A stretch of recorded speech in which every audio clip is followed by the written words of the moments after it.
Hi, I'm Rachel Hyman-Sisco. I'm running for president in 2028. And today we're going to talk about natives. So I'm white, so my knowledge on this subject is limited, but because of what is happening in the world right now, I've been doing a lot of research and a lot of learning. This is what I'm talking about today. Did you know that Washington, Oregon, California, New Mexico, Utah, Arizona, Nevada, they had parts of Texas.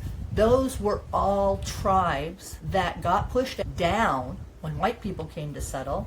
They went to war with the Indians and pushed them to Mexico. So we know that Central America is much smaller than half of the United States. I'm just going to make it simple. I know it's like whatever, but we know that. So the reason that a lot of people who live in Mexico look like the indigenous people is because they are. And again, now we are doing war on the indigenous, which we have given these people huge chunks of land, talked about Trail of Tears, have learned about this stuff. We know better, again, than to do this, but I think people forget that a lot of those people that we feel so sorry for, oh my gosh, I can't believe you did that to the indigenous people, we're doing it again to their descendants. So here again, we got concentration camps and we're repeating history. It's like we've got World War II in the 30s and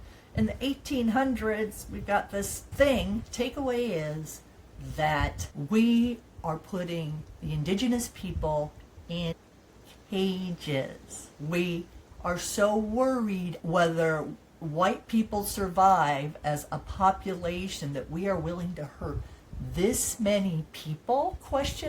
And I want the population that is being oppressed right now to stop and think, do really all white people think this way? And the answer is no, we do not. But when you have a friend of a different culture, and I have many different cultures that I was friends with because I went to the most diverse elementary school in the country. So when I say diverse, that doesn't mean black kids more than white kids. That means the most country. We have things I never heard of. And you know what the least percentage of we had? American Indian. And I was in Washington State.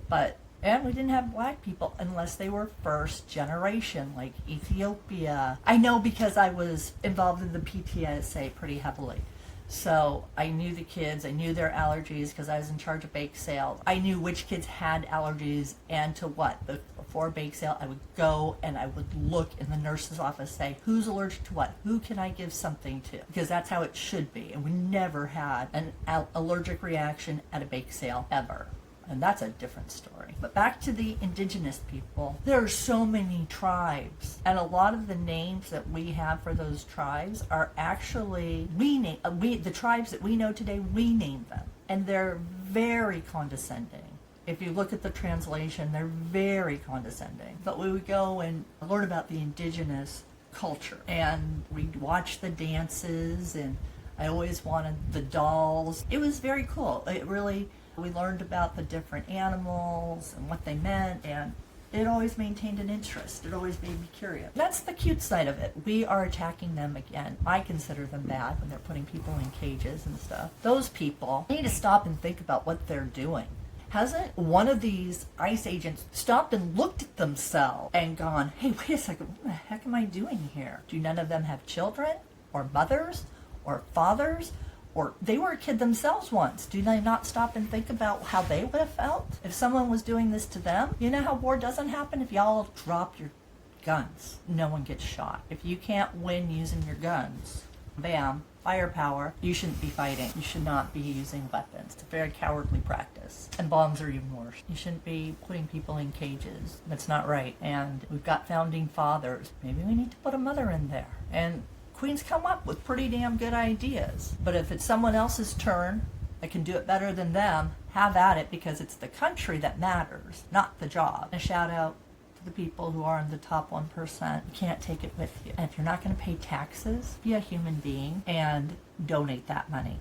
Use all the money that you would be spending on yourself, your parties. Take that and donate it to your favorite cause, whether it be the Humane Society, cancer, whatever. You could probably solve entire diseases I know, however you feel about Bill Gates, coming from Washington State, I live in Missouri now, but coming from Washington State, he was our big billionaire. Well, you know what? He wiped polio out in one of the third world nations because of the vaccine. So that's just one of the things he's done. And he married Melinda, and they started the Melinda Gates Foundation. Now they're divorcing. They kept the foundation, and I think she's doing stuff abroad and he's doing stuff locally, or vice versa. The point is that they're continuing their good work. They have the money and they know how to use it to benefit humanity. And they probably still have enough money to live comfortably. And I think, what, Bezos' wife, whatever money she got, she used it for charity. So to the top 1%, let's do the right thing and even playing field. There's a lot of people that aren't doing well. And as far as making women have babies,